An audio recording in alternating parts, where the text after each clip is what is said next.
pessoal, bom dia, sejam todos muito bem-vindos. É uma alegria abrir aqui a nossa terceira jornada, Leitores e Leituras na Contemporaneidade. Esse evento está na sua terceira edição, que para a gente é muita alegria, é um evento recente. A primeira jornada foi no segundo semestre do ano passado, em 2017 nós tivemos a segunda, agora a terceira, e é com muita animação, com muita alegria que nós estamos aqui nesse sábado, né, de muita resistência, de muita força, combate a esse horário de verão que nos pegou essa semana, e é muita alegria estar aqui, e isso tudo só tem sentido graças à presença de vocês. Então eu gostaria muito, muito de manifestar, em nome de toda a comissão organizadora, a nossa alegria em recebê-los. Eu percebo uma plateia bastante heterogênea, que nos deixa mais feliz ainda. A gente percebe aqui muitas gerações envolvidas com a questão da leitura, do ensino da literatura, a formação do leitor literário. Esse é o objeto, né, a sementinha, o caldo de cultivo desse nosso encontro. E é muito gostoso ver todos esses rostinhos, todas essas gerações aqui envolvidas nesse mesmo objeto, nesse mesmo desejo de aprendizagem, de discussão, de reflexão. Então, fica aqui manifesta a minha gratidão pela presença de vocês.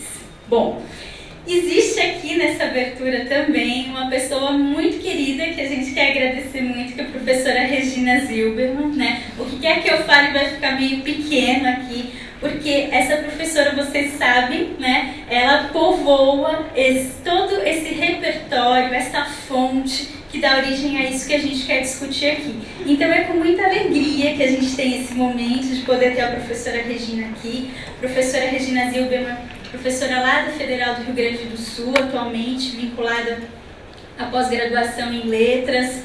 Bom, são dezenas de títulos, premiações, menções honrosas, são centenas de orientandos por esse Brasilzão, né? Quanta coisa essa professora produziu, quantos livros, né? Mais aí de uma centena, quantos artigos. Então todos nós que fomos mordidinhos pelo desejo de trabalhar com a literatura, já fomos, né, beber nessa fonte. Então, professora, é uma alegria tê-la aqui na nossa manhã. Muito obrigada pela sua presença.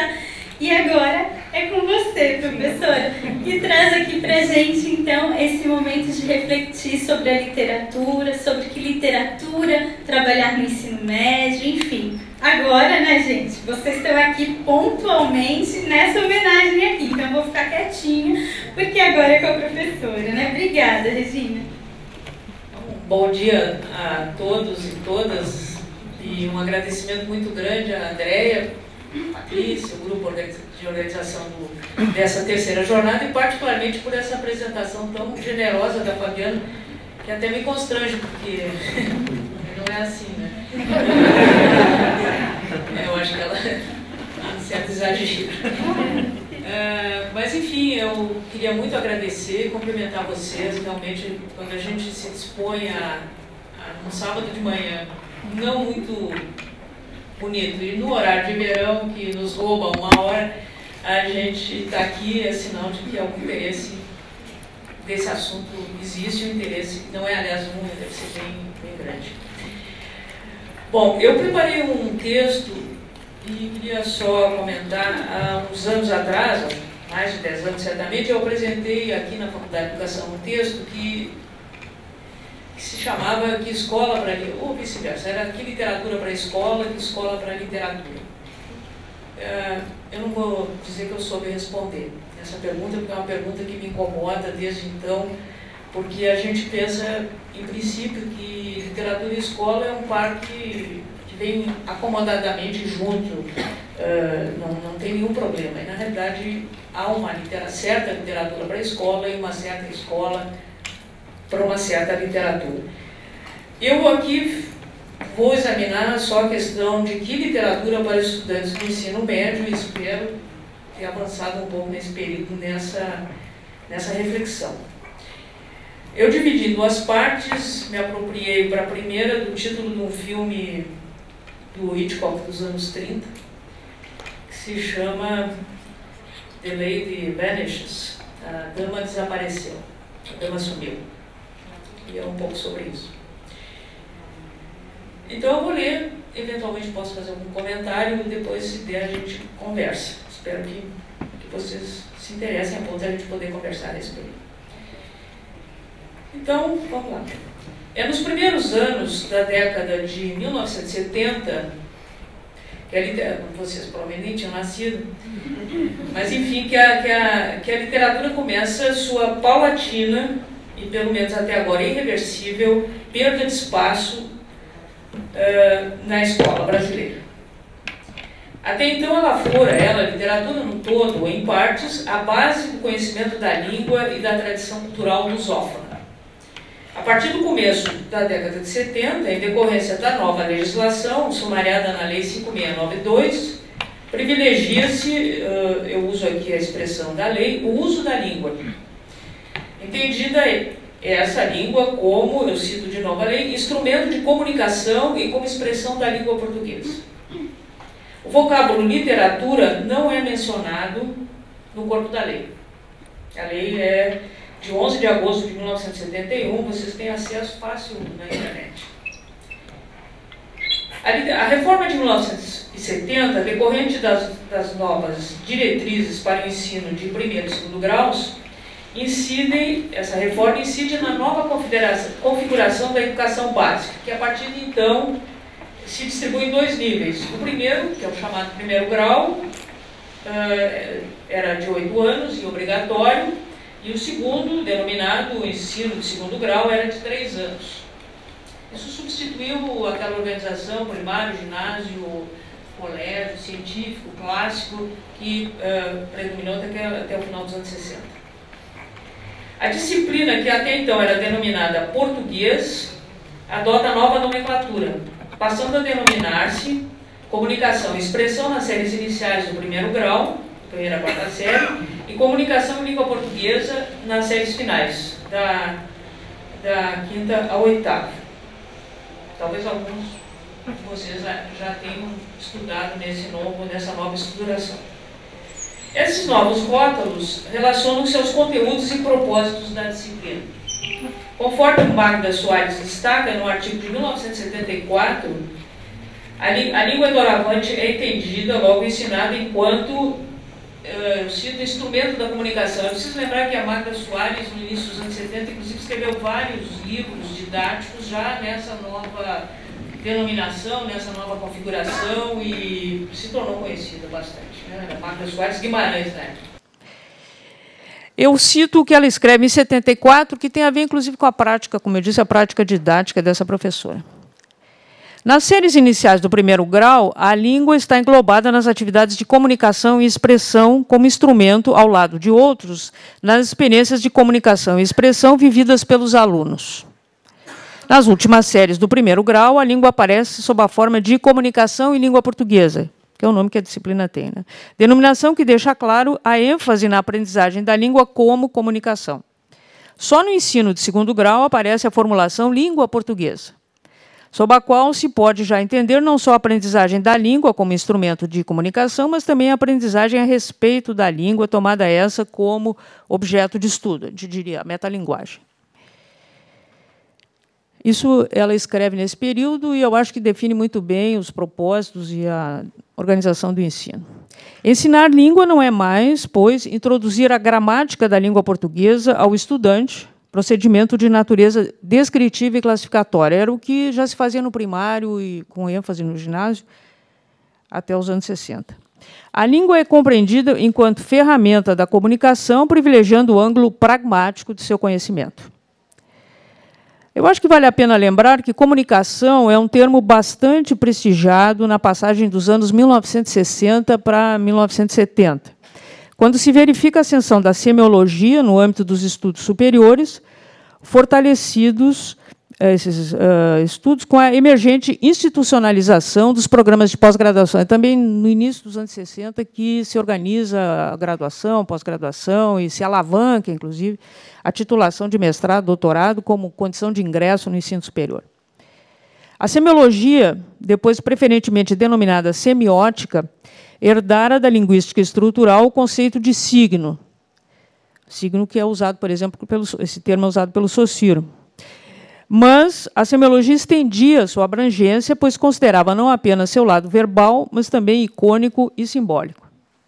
A tradução, nesse período, final dos anos 60, início dos anos 70, das obras de Charles Sanders Peirce e de Humberto Eco, por exemplo, é sintomática da criatividade da ciência que aqueles autores praticavam. É também quando se começa a estudar o quadrinho e tem realmente uma explosão de estudos sobre meios de comunicação de massa. Ao lado da ascensão da semiótica, aumenta o número de cursos universitários de jornalismo e expandem-se pesquisas sobre os meios de comunicação de massa e a indústria cultural. Não surpreende que a concepção pragmática e aplicada de comunicação migre para o ensino básico e instale-se com propriedade na área que lida com seu material mais nobre, a linguagem verbal. Essa, porém, a linguagem verbal, não é o único objeto de comunicação privilegiado em sala de aula, dividindo o espaço com outros produtos em que a linguagem, não mais necessariamente verbal, está presente, como se verifica em histórias em quadrinho, cinema e televisão. Osman Lins, num livro de 1977, que foi muito citado, teve muita circulação, chamado Do Ideal e da Glória, Problemas Inculturais Brasileiros, ele, num artigo então, dessa época, bastante crítico, ele denuncia a situação que, segundo Osman Lins, expõe a população a uma Disneylândia pedagógica, né? Inclusive, se a gente seria ilustrativo olhar as capas dos livros didáticos de comunicação e expressão, comunicação em língua portuguesa, que usam, inclusive, figuras dos quadrinhos ou da comunicação de massa para ilustrá-los. E são livros muito mais ilustrados. Os livros didáticos até os anos 70 tinham poucas ilustrações. A partir daí, também houve o desenvolvimento da indústria gráfica, o offset, coisas assim que facilitavam. É quando, bom, mas voltando à literatura, né? É quando a literatura começa a perder a hegemonia de que até então gozara. Por contraditória, é sedutora a ideia de que as disciplinas encarregadas do ensino da língua, então essas, né, de que eu citadas pela Magda Soares, comunicação e expressão, comunicação em língua portuguesa e língua portuguesa. Então, essas disciplinas têm reconhecido que comunicar era o objetivo precípio da aprendizagem, à época em que um governo autoritário recorria à censura para cercear manifestações da imprensa e da cultura quando identificava nelas algum laivo transgressivo ou contestador. Pode parecer contraditório. Pô, se fala em comunicação, mas a comunicação está super cerceada nesse momento, como a gente acompanha até hoje pela história da imprensa, etc. Se vocês olharem no site do Estadão, até hoje tem uma parte dedicada, né, ao artigos censurados naquele período. Mas, e aí que é, né? Provavelmente não era por estimular o diálogo ou o debate que educadores e gestores, em nível federal, foram levados a adotar um modelo pragmático para o ensino e a prática da língua portuguesa.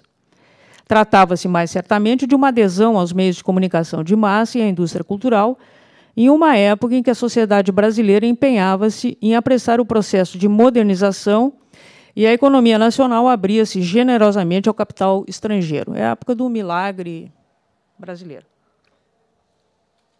Milagre, entre aspas.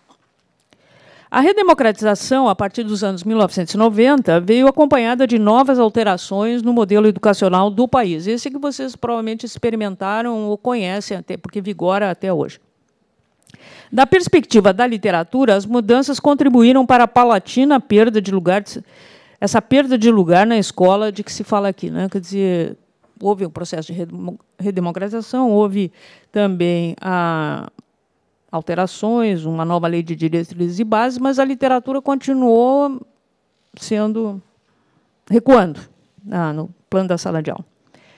A Lei de Diretrizes e Bases, de 1996, acatou a divisão da educação básica em 2 níveis, mas redenominou-os, né, chamando-os, respectivamente, a educação básica se dividiram, né, desde então, em ensino fundamental, em 8 anos, hoje são 9, e ensino médio, em 3 anos. O ensino médio não era obrigatório, o fundamental era obrigatório, em 8 anos, hoje ele tem 9 anos, e o médio é também obrigatório. Antecede a educação básica, a educação infantil, e ela é sucedida pela educação superior, ambas são ainda facultativas, né? A educação infantil continua facultativa. Alterações relevantes dizem respeito às disciplinas, que no patamar fundamental organizam-se segundo temas transversais e no ensino médio distribuem-se 4 grandes grupos, né? Linguagens e suas tecnologias, matemática e suas tecnologias, ciências da natureza e suas tecnologias, ciências humanas e sociais aplicadas. Essa não usa o termo tecnologia no título porque é aplicada. Vocês devem, inclusive, reconhecer essas denominações pelas provas do Enem que estão aí circulando. Os conteúdos de língua e literatura são abrigados pelo grupo das linguagens e suas tecnologias. Cabe aos parâmetros curriculares nacionais, os PCNs, a exposição dos princípios e conceitos que fundamentam o ensino em cada grau e em cada área. E se o período iniciado com a reforma de 70 foi inspirado pelas teses da semiótica, o tempo de produção dos PCNs foi estimulado pela então, nos anos 90, né, pela então recente ascensão da análise do discurso e as teses originalmente produzidas pelo filósofo russo Mikhail Bakhtin. Encerra-se o reinado do signo, inicia-se o império do discurso. Com efeito, o ponto de partida da proposta representada pelos PCNs é o caráter discursivo da linguagem humana, como se expõe no volume dedicado à língua portuguesa, Ensino Fundamental. Eu vou citar esse trechinho. Interagir pela linguagem significa realizar uma atividade discursiva, dizer alguma coisa a alguém, de uma determinada forma, num determinado contexto histórico e em determinadas circunstâncias de interlocução. Compete ao texto materializar as características do discurso. O documento fala, né, o discurso, quando produzido, manifesta-se linguisticamente por meio de textos. Mas texto ainda é um termo muito impreciso, né, então se torna inclassificável. Por essa razão, se adota, para pormenorizá-lo em espécies, a noção de gênero, capaz de dar conta, o documento se refere a isso, das intenções comunicativas dos textos. Então, nós temos assim uma espécie de afunilamento, né? O geral é o discurso se materializa em textos, mas os textos se especificam em gêneros. Ainda assim, está meio vago, né? Então, o documento avança, né? Os gêneros de discurso existem, porém, diz o documento, em número quase ilimitado, o que requer o estabelecimento de prioridades, quando o objetivo consiste em migrar do âmbito teórico para o mundo prático da sala de aula. Reconheces que, eu cito, né, mesmo que a escola se impusesse a tarefa de tratar de todos os gêneros, isso não seria possível. Cabe, pois, eleger os gêneros que merecem transitar na sala de aula, dentre os quais se destaca, a expressão é do documento, texto literário, objeto de consideração particular, dada a sua especificidade. A palavra especificidade também está no documento, pois constitui, e eu cito de novo, uma forma peculiar de representação e estilo em que predominam a força criativa da imaginação e a intenção estética. A literatura é, pois, um dos tantos e limitados gêneros de texto, ainda que dotado de algumas especificidades que o elevam acima de seus pares. Né? Uma espécie de nobreza, né? A literatura ainda detém essa nobreza. As sucessivas versões, a gente pode avançar dos PCNs para a Base Nacional Comum Curricular, ainda que ela não esteja ativa, ela já está planejada. As sucessivas versões da Base Nacional Comum Curricular, a BNCC, divulgadas entre 2015 e 2016, não desmentem esses princípios, mas corroboram-nos. Como se afirma na edição de 2016, que reformulou a proposta original de 2015, e eu cito, em continuidade ao que foi proposto pelos PCNs, o texto ganha centralidade na organização dos objetivos de aprendizagem e desenvolvimento do componente língua portuguesa. Fim da citação. Dentre eles, o texto literário ocupa um lugar de destaque, pois compete-lhe, o termo também é do documento, a formação literária do aluno. E, em continuidade também é uma expressão que vem, eu acho que dos PCNs, mas que é sempre reiterado, o letramento literário. Expressão que a gente pode discutir, eu não discuto aqui, mas ela me incomoda muito.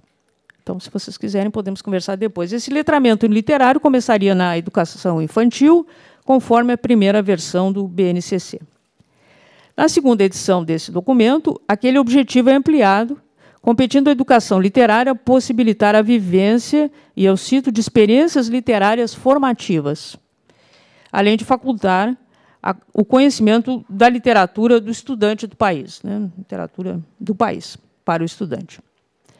Ao lado das experiências literárias formativas e do conhecimento da literatura nacional, a leitura literária, esse é outro termo assim constante, leitura literária, letramento literário. Essa leitura literária conduz à fruição da forma em que os textos foram escritos, a que associa a identificação dos componentes estruturais do material estudado. Eu cito o documento: a literatura literária pressupõe, mais que a capacidade de compreensão dos textos lidos, a condição de usufruir da forma como foram escritos. Isso é difícil, mas eles querem fazer. As concessões configuradas pela admissão de que a literatura contém particularidades que se manifestam por ocasião da leitura literária não escondem o fato de que aquela matéria perdeu relevância no contexto da educação e na prática da sala de aula. Resta-lhe alguma aura, é certo, mas que não ultrapassa o âmbito de um rodapé explicativo. Ela sempre vem como uma concessão, né? Porém, mas, teremos que levar em conta e tal. Justifica-se, assim, perguntar como se deu esse processo que retirou da literatura a importância que um dia ela deteve entre os estudantes. O que se passou que a literatura foi dando para trás, né? Foi recuando. Em primeiro lugar, ela deixou de ser um modelo a emular. Consultem-se livros didáticos e coletâneas anteriores a 1970, e lá figurarão excertos e poemas de nomes lapidares da tradição literária em língua portuguesa, para exemplificar um modo melhor ou mais adequado de empregar pronomes oblíquos, certificar a construção sintática de orações e períodos, garantir o entendimento de figuras de estilo e afiançar o significado de vocábulos. Os exemplos de livros didáticos até esse período, hoje, às vezes, vêm da literatura infantil, da crônica, mas dos clássicos é só até 1970. Essa prática, inclusive, ela não desapareceu completamente, ela permanece na validação de termos, sobretudo de vocábulos, nos dicionários de língua portuguesa e, eventualmente, de gramáticas, mas as gramáticas também desapareceram, né? Não há novas gramáticas da língua portuguesa.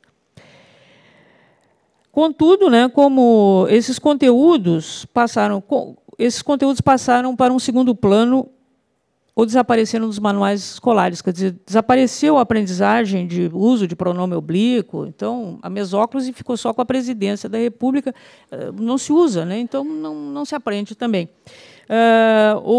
Construção sintática, como é que se organizam os períodos, o que é oração subordinada ou coordenada, etc., figuras de estilo, tudo isso desapareceu.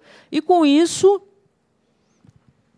desapareceram também os paradigmas literários. Eles deixaram de ser citados porque eles exemplificaram. Então, os nomes, aquelas obras todas, também foram jogadas fora. Tipo assim, jogou o bebê com a água do banho. Ou bebê, a água do banho com o bebê. Aí a gente escolhe quem é o bebê.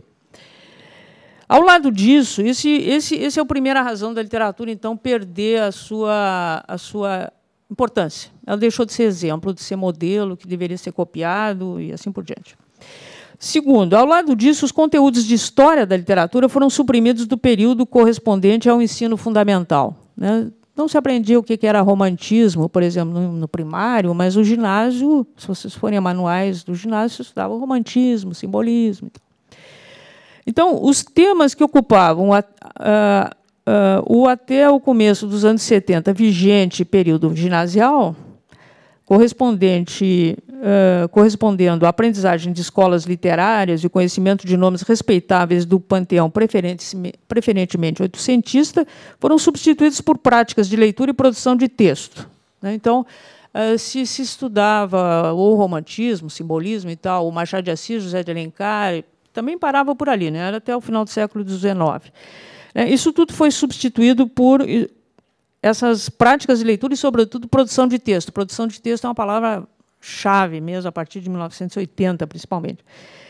E essa produção de texto passa a ser suscitada, essas práticas de leitura e produção de texto são suscitadas, sobretudo, por gêneros como a crônica ou a literatura infantil, produtos a que não se atribui a tarefa de representar o patrimônio artístico nacional. Dificilmente vocês vão encontrar uma história da literatura que vai usar exemplos da literatura infantil, mesmo da crônica, para exemplificar o apogeu, né? aquele pico de produção. É sempre uma coisa que fica lá embaixo.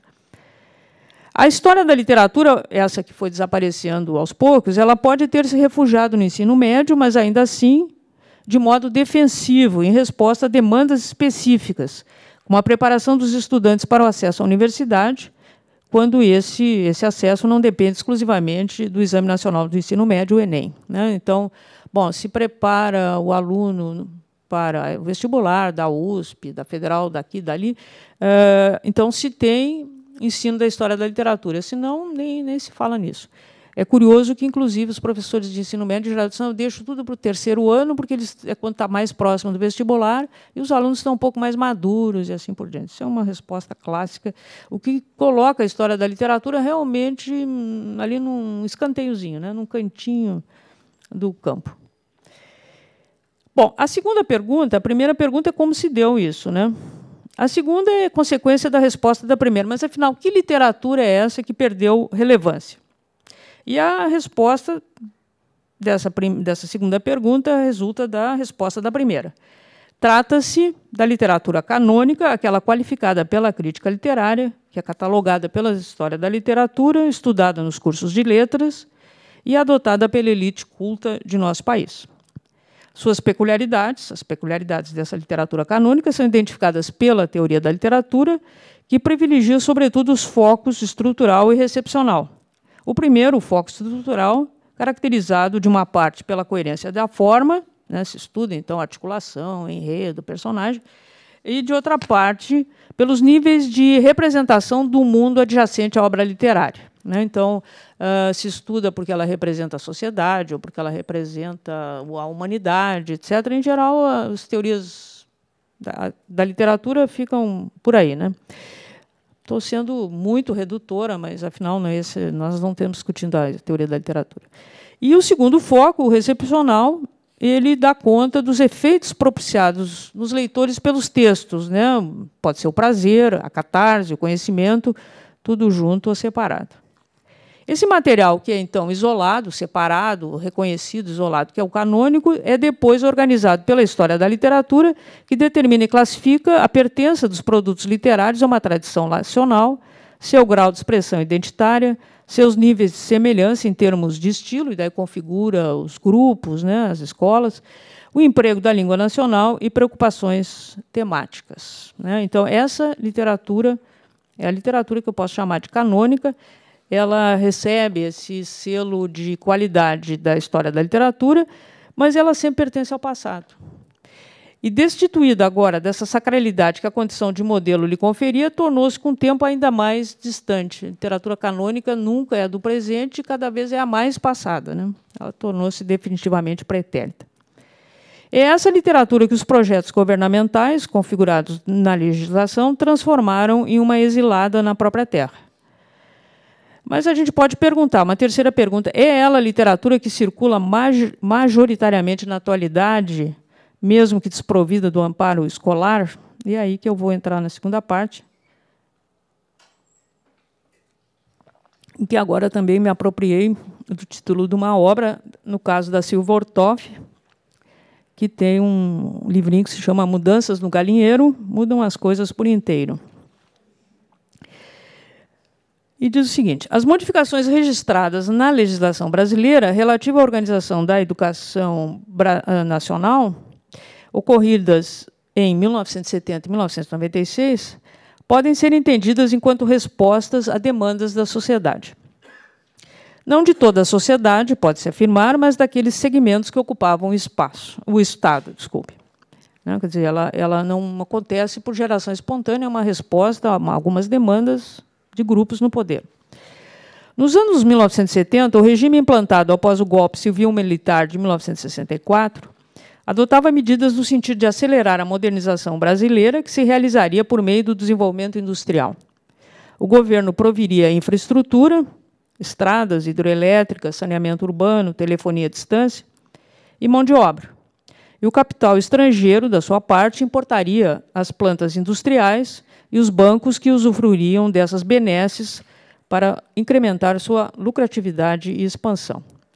A obrigatoriedade do ensino fundamental e alfabetização em massa colaboravam para o suprimento de trabalhadores urbanos minimamente qualificados, contingente de origem rural que migrava para as grandes cidades do Sudeste. É quando a gente vai assistir realmente o crescimento urbano em todo o Brasil, especialmente no Brasil do litoral, mas também no Centro-Oeste e, mais ainda, nas cidades do Sudeste brasileiro.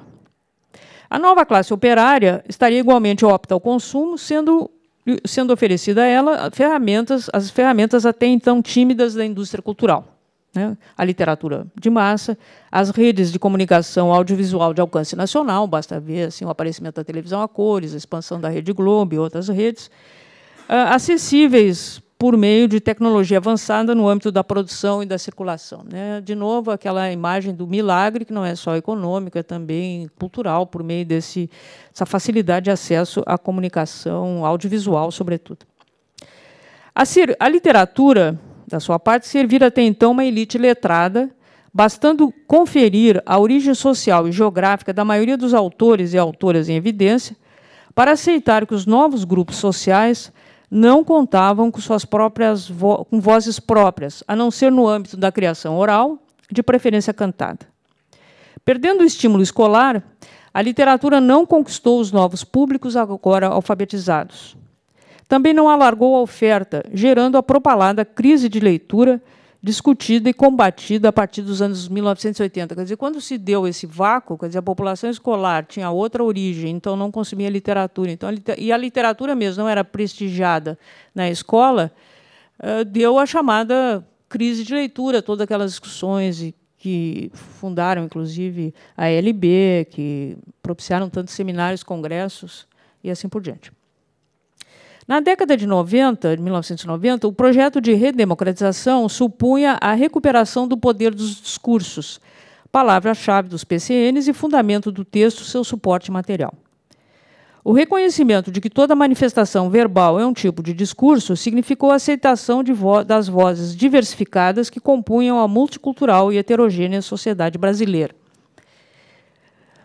A literatura, porém, não soube encontrar seu lugar entre esses discursos, porque continuava refém das elites letradas que não abriram mão da especificidade de seu objeto.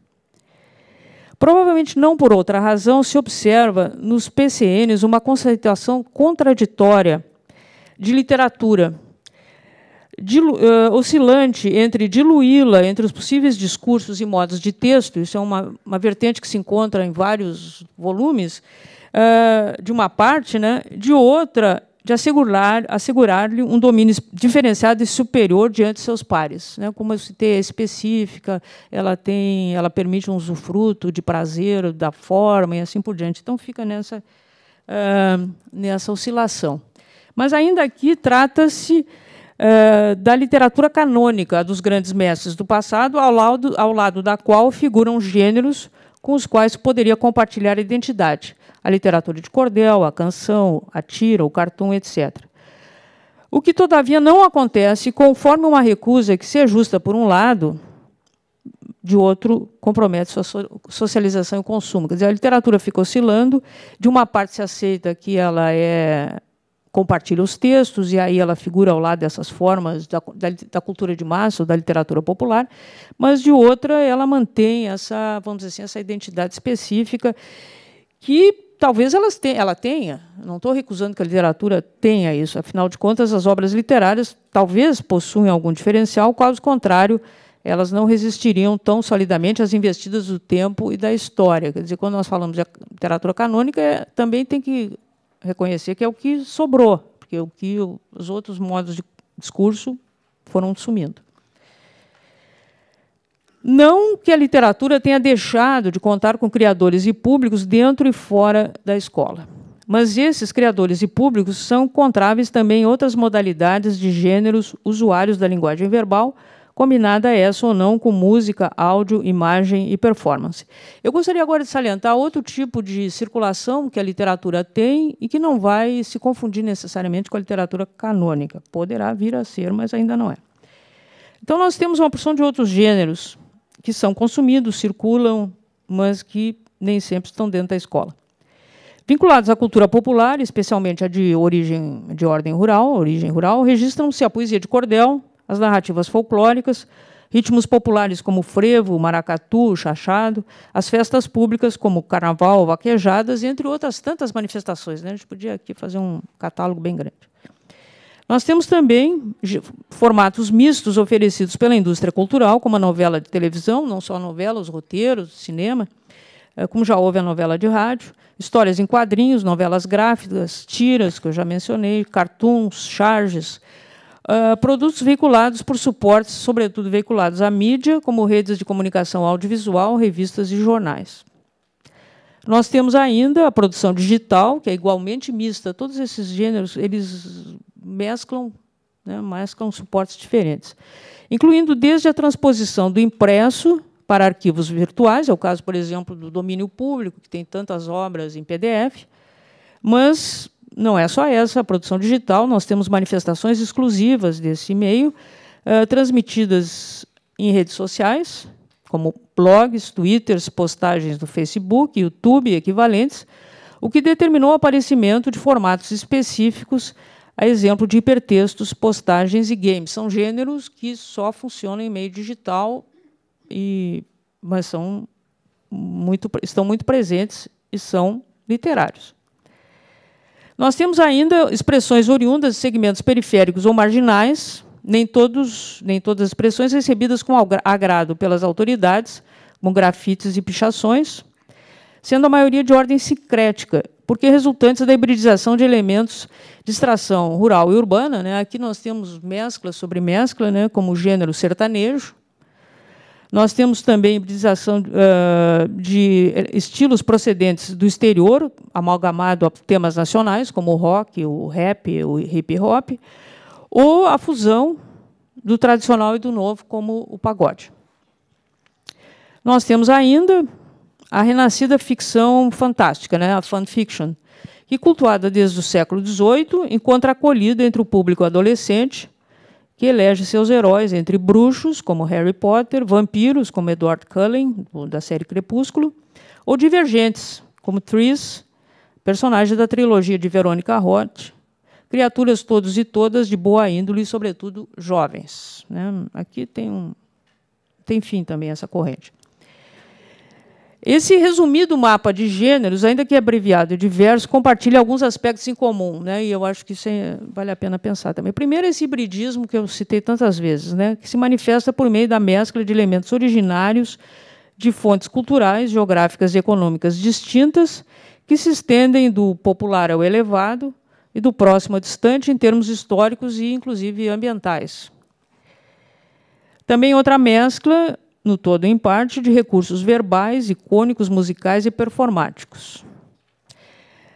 E esse hibridismo ele se manifesta também por meio da confluência entre criação pessoal, partilha social, apropriações, plágios, paródias, até cópias ou simulacros de que a fanfic é exemplo. Né? Quer dizer, aqui nós temos, inclusive, esse compartilhamento social, essa reprodução, às vezes, meramente parafrástica, mas também a paródia e o simulacro.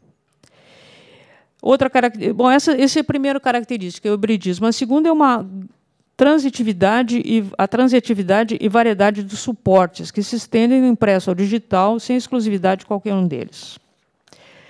Também é característico desses gêneros a adesão por novos públicos, consumidores, que são detentores, esses públicos, de gostos e padrões específicos de criação, linguagem própria, conhecida e dominada por seus pares, segundo um código exclusivo. Às vezes, um grupo tem um tal jargão, um código tão específico, que o outro já não entende. E, sobretudo, a capacidade de interferir no mercado produtor. Dentre esses públicos, destaca-se o que é constituído pelos jovens urbanos.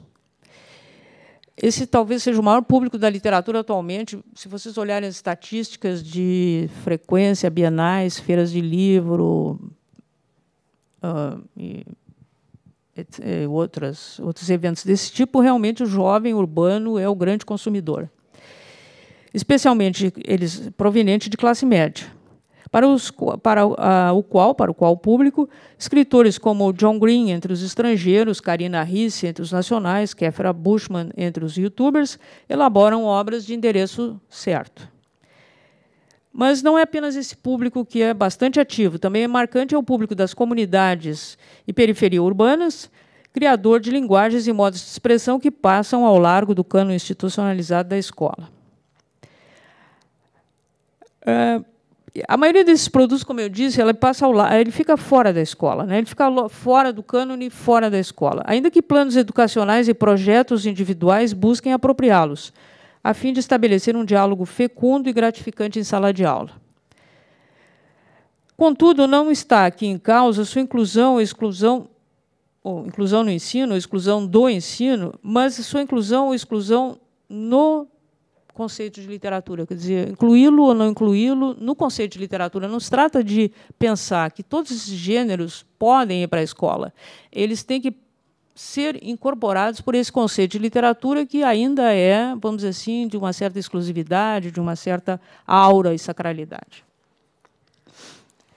Com efeito, a maior parte dos gêneros literários que aparecem, esses gêneros literários que aparecem acompanhados de um adjetivo, aqui nós temos literatura digital, literatura jovem, oral, infantil, cordel, marginal, alternativa, todas elas é literatura mais o adjetivo. A maior parte desses gêneros parece não pertencer com legitimidade ao universo da arte com a palavra. Ou seja, eles não são considerados arte. Esses gêneros são literatura peronomútil. Por isso, aparentemente requerem uma adjetivação que os coloque em seu devido lugar. Contudo, não se trata apenas daquilo que as pessoas usualmente leem ou consomem, mas de produtos que trazem consigo inovações a pressionar o conceito propriamente de literatura, inovações essas que podem ser enumeradas aqui de modo bastante breve, né? Atualidade, permanente mutabilidade. Isso é uma coisa impressionante, a mutabilidade, ou seja, difícil, inclusive, fazer uma definição, fechar num conceito, porque estão sempre mudando, né? E alguns, como outra característica vai ser a volatilidade, outros desaparecem. O blog reinava nos anos 2000, hoje é já considerado uma coisa de segunda categoria, e assim por diante. Então, primeiro, a atualidade, a mutabilidade, terceiro, a volatilidade. Vocação para o consumo, é para ser consumido, é para, de alguma forma ou de outra, é para ser consumido, seja para ganhar dinheiro, seja para se comunicar, seja para o que for. E a dependência enorme da cumplicidade do público leitor. Nenhum deles pode dizer que é por gosto próprio, quer dizer, eles só existem ser compartilhados. Coisa que nem sempre a literatura aceita. Vai sobrar.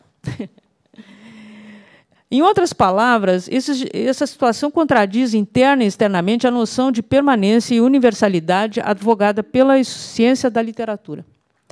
Também, eles não constituem o patrimônio identitário almejado e organizado pela história da literatura.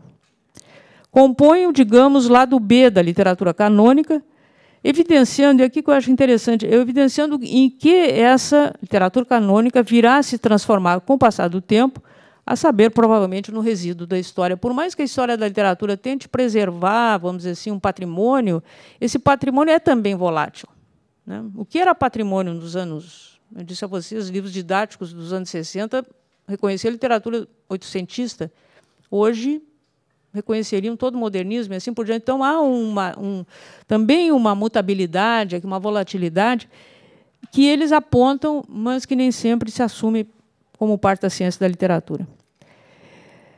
Eles formam, eu estou falando desses gêneros todos, o futuro não ser da literatura, o avesso do devenir.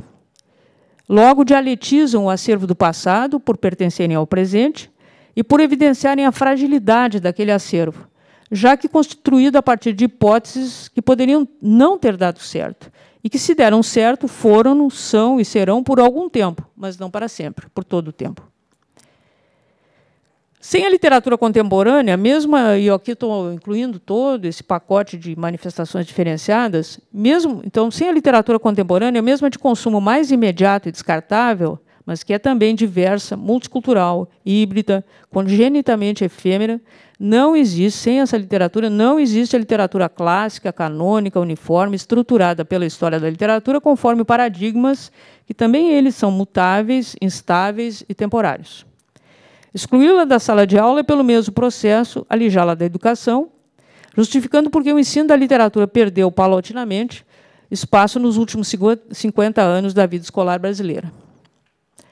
Com efeito, a literatura canônica institucionalizada foi encurralada a partir do ponto em que a sociedade brasileira optou por acelerar seu processo de modernização.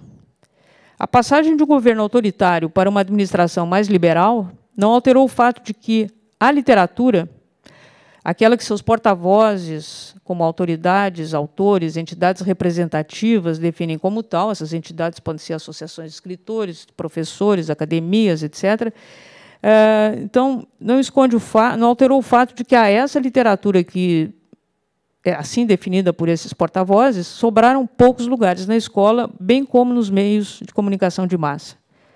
Campanhas de leitura ou de aquisição de livros para distribuição em sala de aula, por mais necessárias que sejam, e elas são, evidenciam, por sua parte, o quão pouco restou às artes verbais, mesmo entre as camadas que a consumiam com regularidade, menos ainda entre as que, tendo algum tipo de acesso à nova organização da sociedade nacional, a ignoravam ou até desdenhavam. Contudo, a leitura figura entre as iniciativas praticadas por brasileiros e brasileiras, em especial entre os grupos jovens, esses que são os alunos do ensino médio. Obras, em diferentes formatos e suportes, são produzidas e consumidas. Logo, é preciso reconhecer que uma literatura está presente na vida das pessoas e é essa que precisa ser acolhida pela escola. Desse modo, o conceito que engloba os objetos lidos deixará de ser exclusivista e os planos de ensino deixarão de ser dicotômicos, opondo o bem e o mal, a boa e a má literatura, eles deixarão de fazer isso, né, e poderão evidenciar a dialética própria e congênita que faz a vida cultural. Obrigada.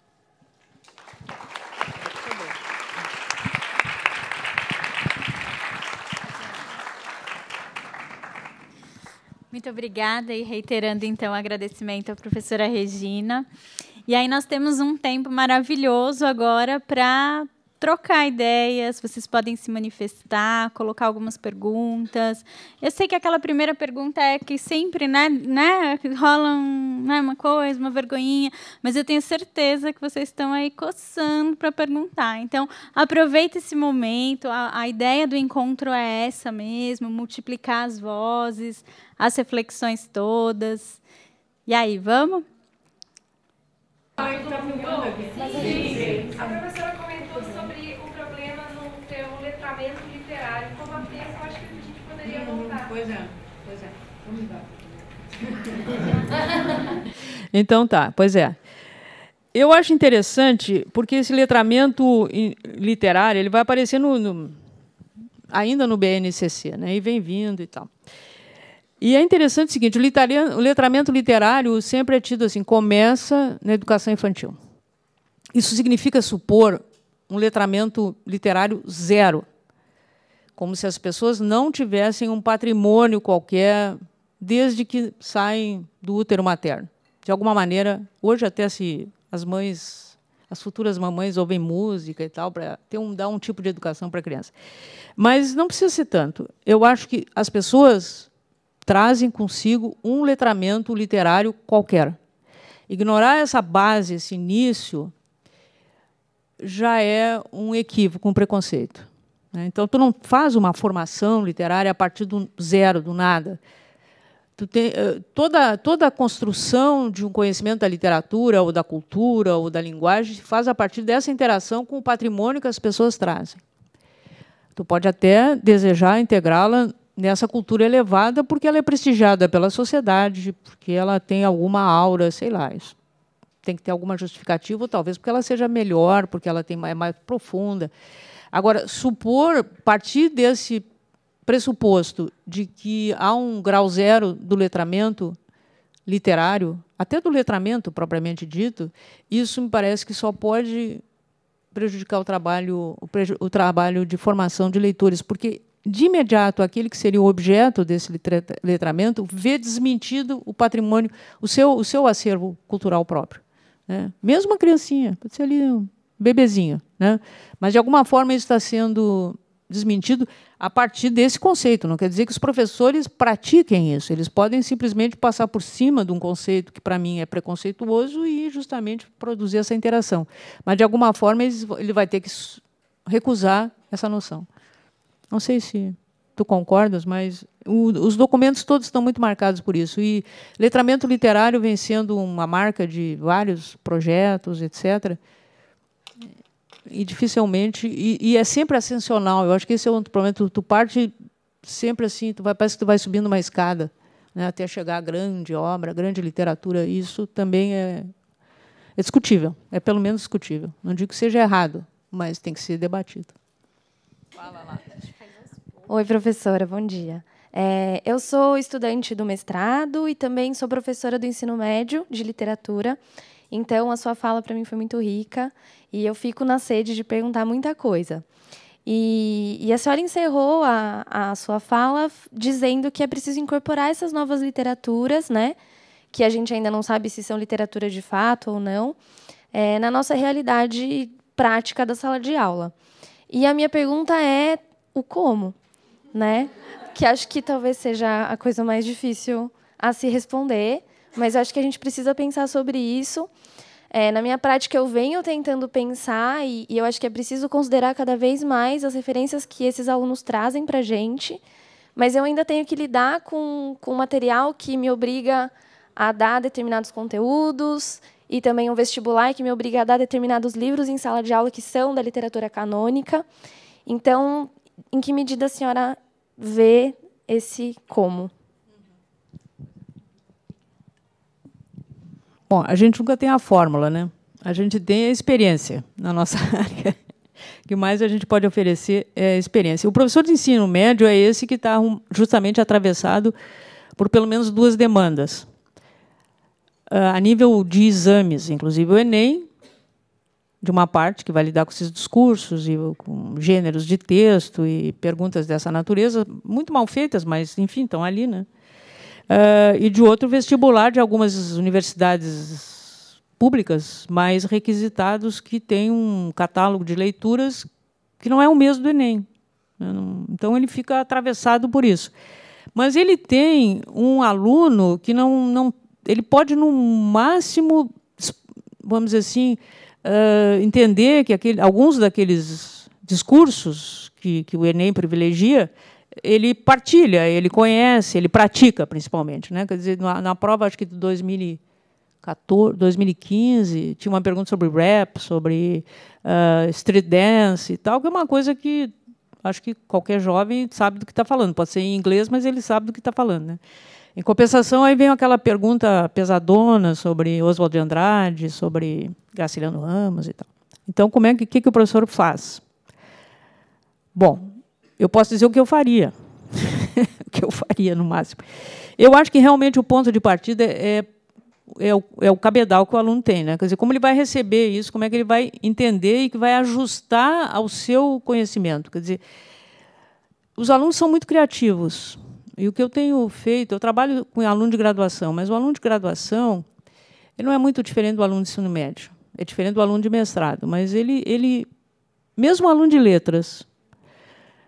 Eu fiz esse ano essas experiências que a gente faz, que também são muito duvidosas, né? Quer dizer, eu fui dar um curso sobre o Fernando Pessoa.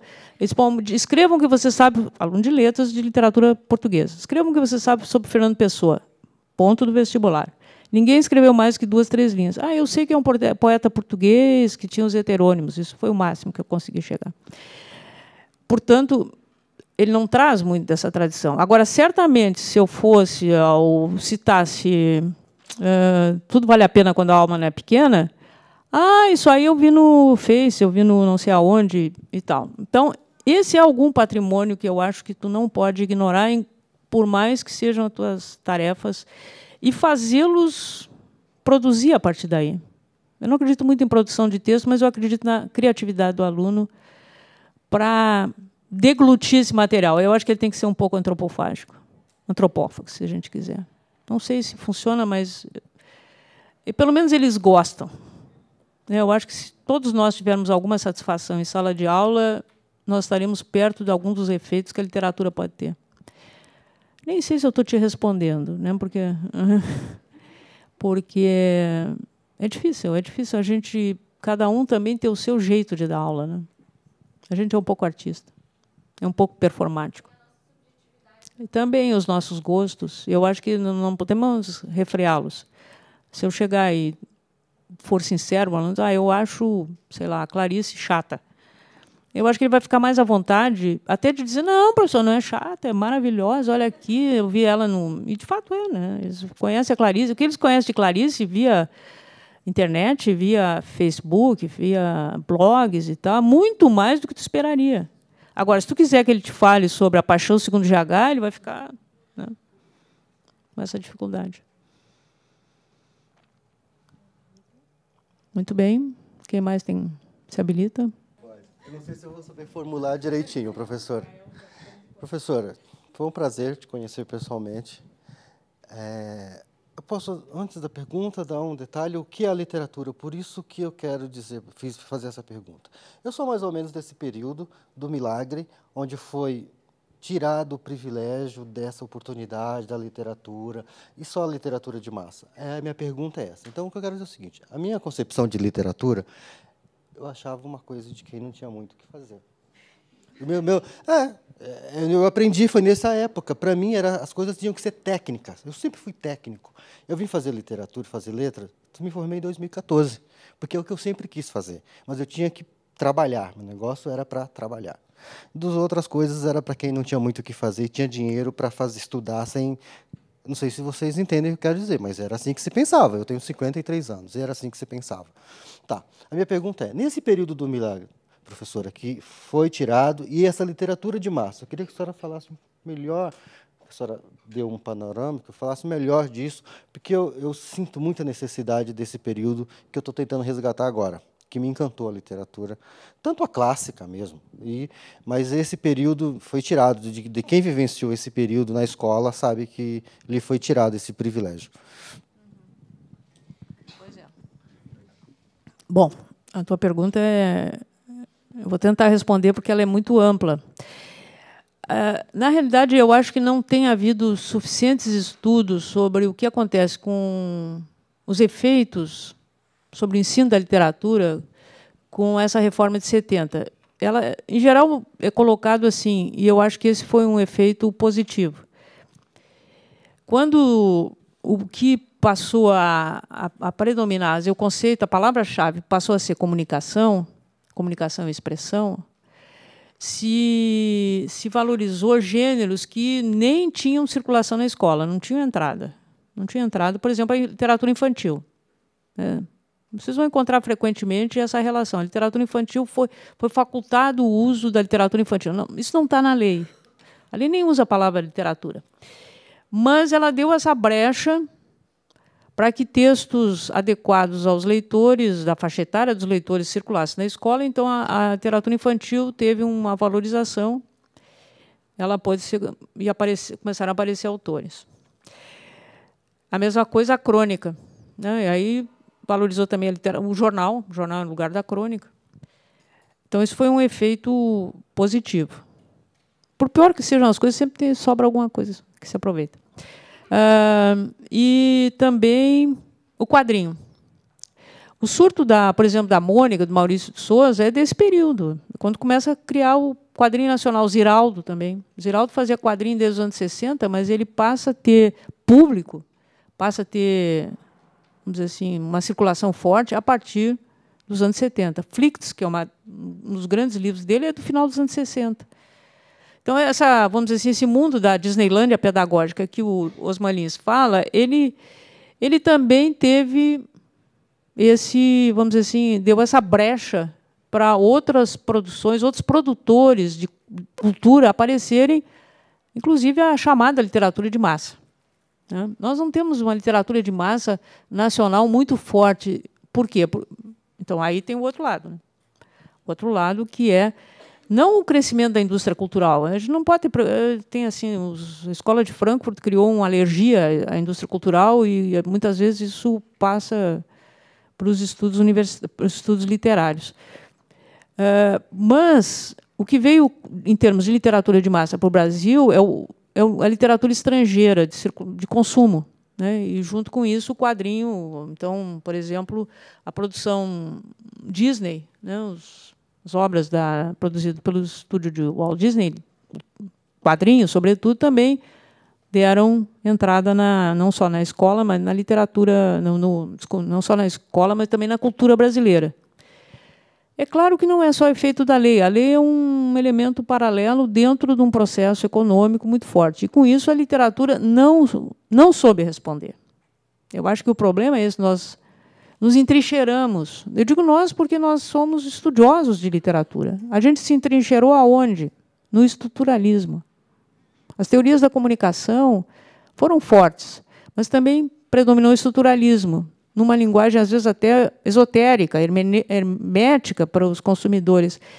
Então, a literatura não soube responder, naqueles anos 70, essas demandas. A literatura escolar, porque nós também tivemos um período de criatividade literária bastante grande, apesar da censura. Nós tivemos o aparecimento de uma geração de nomes que ainda figuram aí, Sérgio Santana, Inácio Loyola Brandão, Moacir Scliar. Bom, aí nós podíamos desfilar uns 30 nomes importantes, mas que só vão chegar no estudante por meios paralelos. Vão chegar por meio de encontros com estudantes, etc., mas não por meio do aparato escolar, né? O aparelho escolar meio que recusa, e a academia, esse termo academia associado à universidade também nesse período.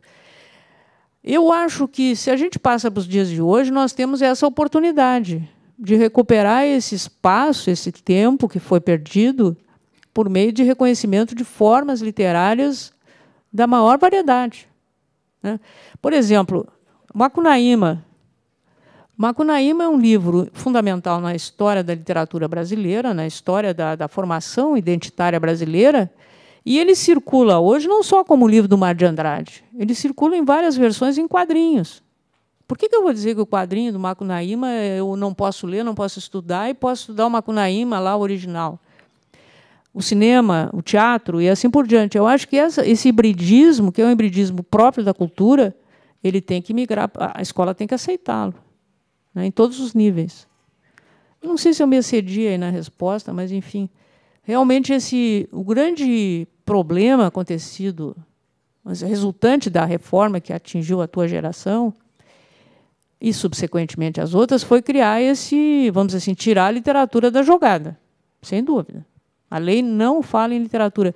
Uma outra versão desse tema, né, num outro texto, eu até procurei historiar como é que ela vai aparecendo na legislação do século XIX, não tanto, mas, sobretudo, na legislação de 30, quando se cria o Ministério da Educação, se torna obrigatório o ensino primário, se organiza o ensino secundário, a literatura tem lugar, está lá.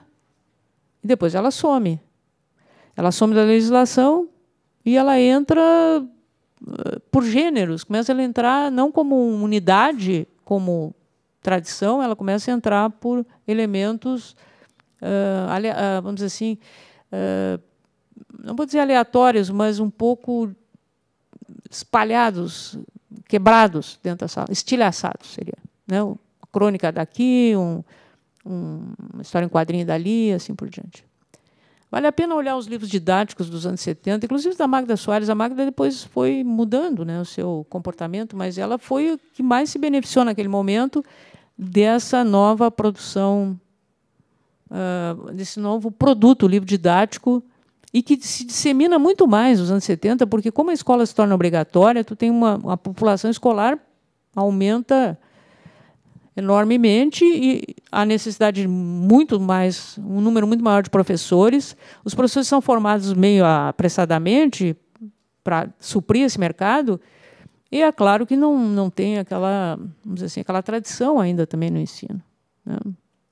Eu me lembro, nos anos 70, no início de 70, tinha as licenciaturas de curta duração. Quer dizer, era uma formação apressada em 2 anos para jogar gente no mercado de trabalho, para vamos dizer assim, para suprir essas escolas que se espalharam pelo Brasil inteiro.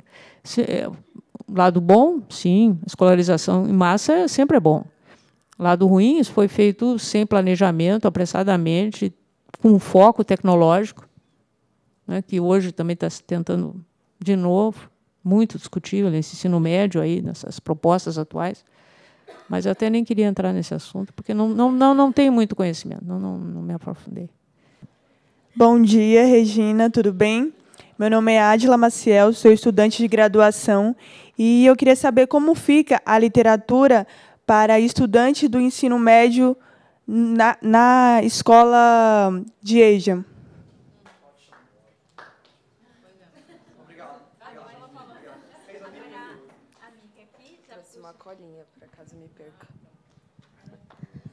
Bom, foi dito aqui o aspecto do contato literário no sentido do encantamento, né? E aí eu gostaria de perguntar como que um professor dentro da sala de aula, dadas as estruturas que a gente sabe quais são, e pensada que o espaço de aula para o ensino de literatura ele não está pensado e não está baseado nesse processo de encantamento. Ele está estruturado dentro de outros objetivos, né? Seja para que esse aluno tenha contato com essa literatura para prestar o vestibular ou para outros motivos que não seja esse processo do encantamento literário. Então, eu gostaria de perguntar como que um professor, dentro dessa estrutura, ele consegue garantir ou viabilizar esse encantamento literário, que é extremamente importante, que se perde muitas vezes, dentro da estrutura. Bom, vocês fazem cada pergunta. Não é mole. Bom, é o seguinte, são perguntas, talvez se possa juntar, eu vou tentar. Eu posso juntar e não responder nenhuma delas, né? Mas vou tentar. Quando eu comecei a fazer esse texto, eu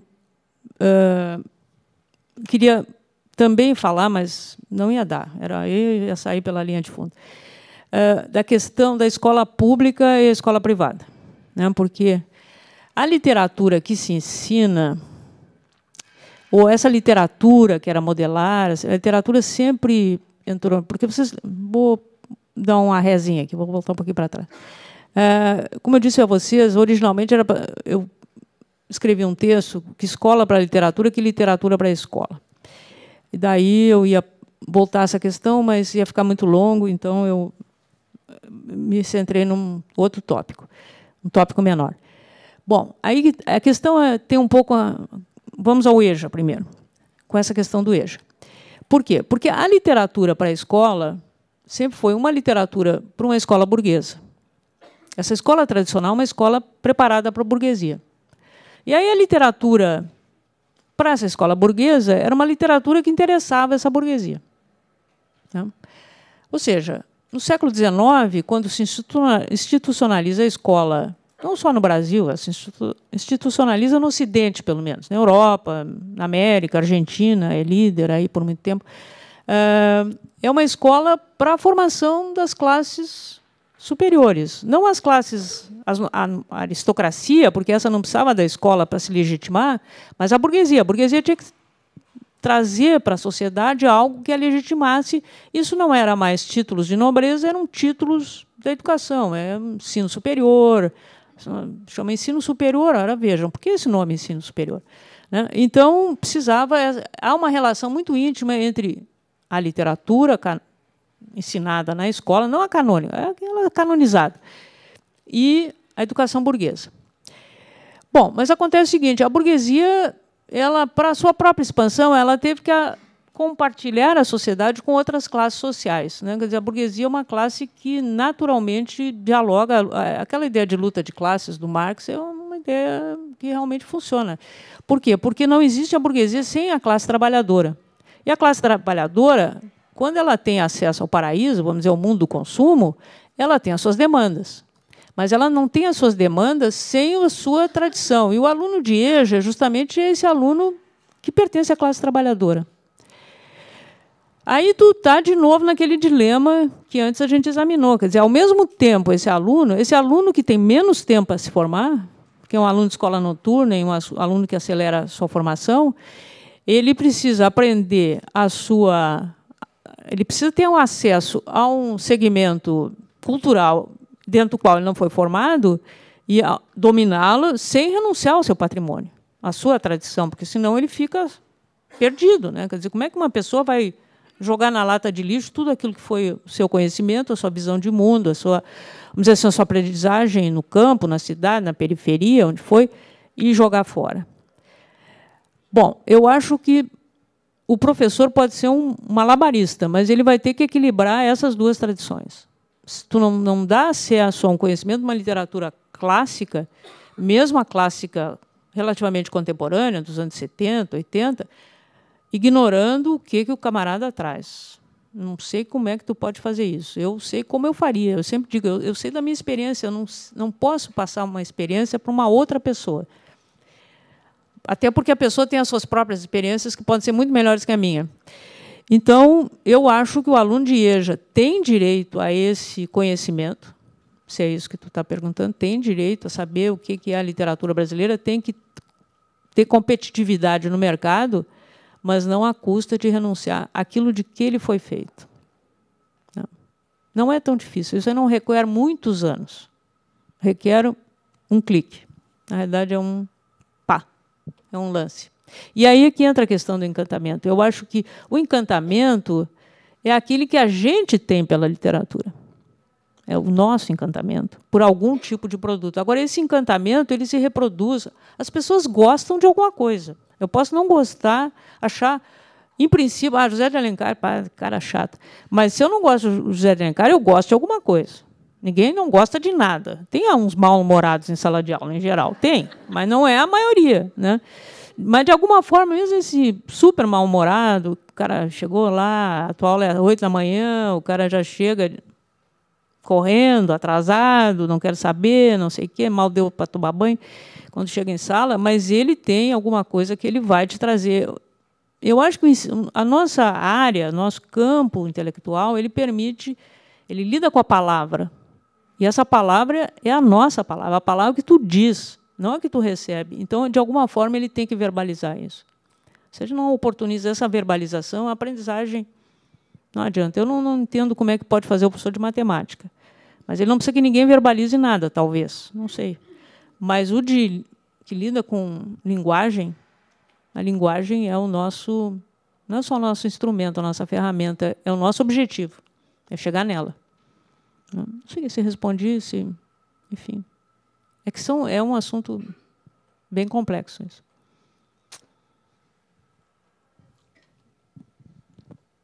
Pessoal, muito obrigada, então. Um agradecimento muito especial a todo mundo que veio aqui mostrar seu rostinho. Um agradecimento muito especial à amiga que abriu, não é mesmo? Né? Que fez o movimento acontecer. Um agradecimento imenso a você, Regina. Foi maravilhoso estar aqui, aprender, ouvir. Foi tudo muito, muito bom. E vai continuar. Agora a gente vai para uma mesa intitulada A Leitura no Contexto Digital. Então, acho que muitas coisas que a Regina levantou aqui, a gente vai ter condição de avançar, né? E aí, fechando, agradecendo, a Regina trouxe uma questão que apareceu na pergunta de todo mundo, né? A literatura que está presente na vida das pessoas é a que deve ser trazida para a escola. E eu acho que isso tem uma relação muito, muito forte com tudo que se propõe a fazer aqui na jornada, né? Ampliar a reflexão, o debate. Então, a coisa não se encerra por aqui, né, Regina? A gente vai te catar por aqui, as pessoas ainda vão te fazer pergunta e a jornada vai se ampliando a partir de todas essas questões, né? Muito obrigada, então, a todos, em especial aqui a professora.